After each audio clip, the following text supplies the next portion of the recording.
అక్కడ ఉత్సాహం మాత్రం మంచిగానే కనబడ్డది. ఈ రోజు ఉన్నట్టు జోష్ ఆ రోజు కూడా ఉన్నది. ఆ రోజు కూడా నేను ఆనంద్ గెలిచిపోయాను అనుకునే పోయినా. మళ్ళీ ఏమైందో ఆఖరిలో మరి పట్నం మహేందర్ రెడ్డి వెన్నుపోటు ఓడిచినా ఏం జరిగిందో కానీ అయిందా అదే గసంటోళ్ళు కొంతమంది సరే మంచిగా జరిగింది. ఎందుకంటే కుండ వలిగితే వలిగింది కానీ కుక్క బుద్ధి తెలిసినట్టు అయింది ఇప్పుడు మనకు. ఎందుకంటే లంగలు ఎవరో దొంగలు ఎవరు మనోళ్ళో ఎవరు ఇంటోళ్ళో ఎవరు దొంగలో ఇప్పుడు మాత్రం తేలిపోయింది. ఇక పార్టీ కూడా సబ్బు పెట్టి అడిగినట్టు మంచిగా సాఫ్ అయింది. ఇప్పుడు అసంటోళ్ళు వెళ్ళిపోయినరు. నికార్సుగా కొట్లాడేటోళ్ళు మాత్రమే మిగిలినరు. పెద్దలు కేసీఆర్ గారు ఎప్పుడు చెప్తుంటారు, ఏ సంస్థలనైనా ఏ పార్టీలనైనా రెండు రకాల వ్యక్తులు ఉంటారు. ఒకటి పోరాటవాదులు, అంటే ఫలితం ఎట్లున్నా ఎవరు అవతల ఎంత శక్తివంతుడున్నా మా సబితక్క లెక్క మొన్న మీరు చూసింటారు మహేశ్వరంలో కాంగ్రెస్ వాళ్ళు అవమానిస్తే ఆడబిడ్డను లేదా అవతలోడు అధికారంలో ఉన్నాడు అని ఆలోచించలేదు. కింద అక్కడనే కూర్చున్నది అంటే మొత్తం రాష్ట్రం అంతా అగ్గిపెట్టి మొత్తం రేవంత్ రెడ్డికి చుక్కలు చూపెట్టింది. ఆ రోజు అసెంబ్లీలో రేవంత్ రెడ్డి అవమానించాడు. అవమానిస్తే మా అక్క సబితక్క, తర్వాత సునీత లక్ష్మారెడ్డి గారు, కోవ లక్ష్మక్క ముగ్గురు మమ్మల్నేమో ఎత్తవతల వాడేసారు, సస్పెండ్ చేశారు. ముగ్గురు ఆడబిడ్డలు అక్కడనే 4.5 గంటల పాటు నిలబడ్డారు. మైక్ కావాలని చెప్పి సీటు ముంగట నిలబడ్డారు. మీ స్పీకర్ గారు ఇయ్యలే, మీ వికారాబాద్ ఎమ్మెల్యే స్పీకరు ఆయన మైక్ ఇయ్యాడు. రేవంత్ రెడ్డి ఇషారా మీకెళ్ళి నడుస్తాడు. బయటనేమో పెద్ద పెద్ద పోజులు కొడతాడు రేవంత్ రెడ్డి. మాది ప్రజాపాలన, మేము స్వేచ్ఛనిస్తున్నాం, మేము ఇది ఇస్తున్నాం అది ఇస్తున్నాం, గంటలు గంటలు మాట్లాడుర్రి అంటాడు. ఆడ నిమిషం మైక్ అని గడగడ వణికిపోతున్నాడు. ఎందుకు? ఇవ్వలకు మన టీఆర్ఎస్లకు మైక్ ఇచ్చిన ఫుట్బాల్ ఆడుతున్నారు అసెంబ్లీలో. అందుకే భయపడి ఒక్క ప్రశ్నకు సమాధానం చెప్పే తెలివిలేదు. ఒక్క ప్రశ్నకు సమాధానం చెప్పే తెలివిలేదు. వీళ్ళే కదా చెప్పింది, మనం ఏమైనా అడిగినామా? ఏమన్నారు ఆ రోజు రేవంత్ రెడ్డి గారు రుణమాఫీ విషయంలో? ఎంబడే ఊరుకుండ్రి బ్యాంకుకు. డిసెంబర్ 9 లోపల ఎప్పుడన్నా పోయి 2 లక్షలు తెచ్చుకోండి, నేను వస్తూనే ఉండి సంతకం పెడతానే ఉంటా అన్నాడు. అయిందా మరి? ఏ ఊళ్ళోనైనా చారణ అయిందా రుణమాఫీ? అందుకే రేవంత్ రెడ్డి గారిని అడిగినాం అసెంబ్లీలో, మైకు దొరికింది. దొరికితే అడిగినా, ఏ ఊరికి పోదామా చెప్పు, నీ కొండారెడ్డిపల్లి పోదామా, నీ సొంతూరు, లేదా కొడంగల్ పోదామా, యాడికి పోదామని చెప్పు, నువ్వే చెప్పు.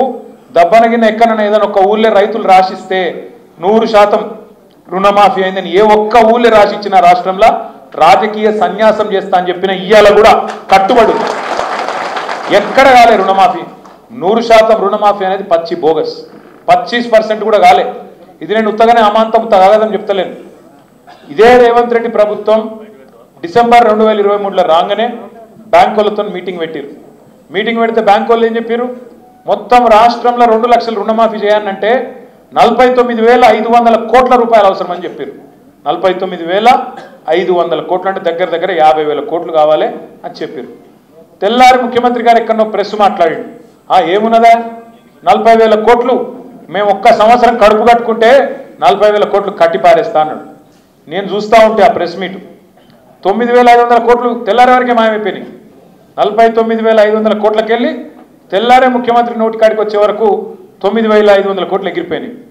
సరే అయినప్పటికీ కడుపు కట్టుకుంటా అన్నాడు, చేస్తాడేమో, 40,000 కోట్లు కడతాడేమో అనుకున్నాం.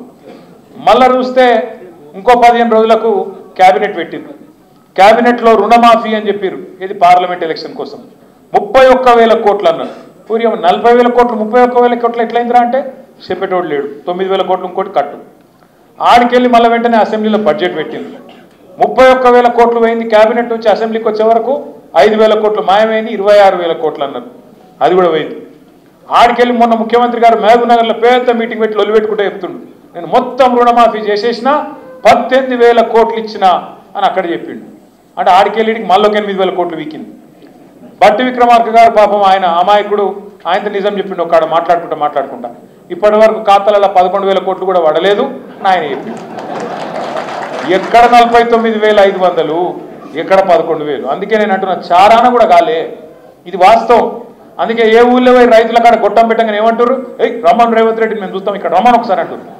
నిజంగా చెప్తున్నా రేవంత్ రెడ్డి గారు, నీ ఆరోగ్యం మీద ఫికర్తో చెప్తున్నా, పొరపాటున కూడా సెక్యూరిటీ లేకుండా ఊళ్ళకు పోతే మాత్రం రైతులకు దొరికితే అది లగచర్ల కాదు, రోడ్డు బండ తాండ కాదు, ఎక్కడ పోయినా రోడ్లేసి దంచినట్టు దంచి ఉరికించుకొట్టేటట్టున్నారు. రేవంత్ రెడ్డి ఇంకోలా చూస్తలట్లు లేరు. రైతులు ఇవాళ కాంగ్రెస్ వాళ్ళు ఓట్లు అడిగేందుకు వస్తే దంచి కొట్టడానికి సిద్ధంగా ఉన్నారు. దయచేసి కాకపోతే నేను మిమ్మల్ని కోరేది ఒకటే, ఇవాళ మనం చూస్తున్నాం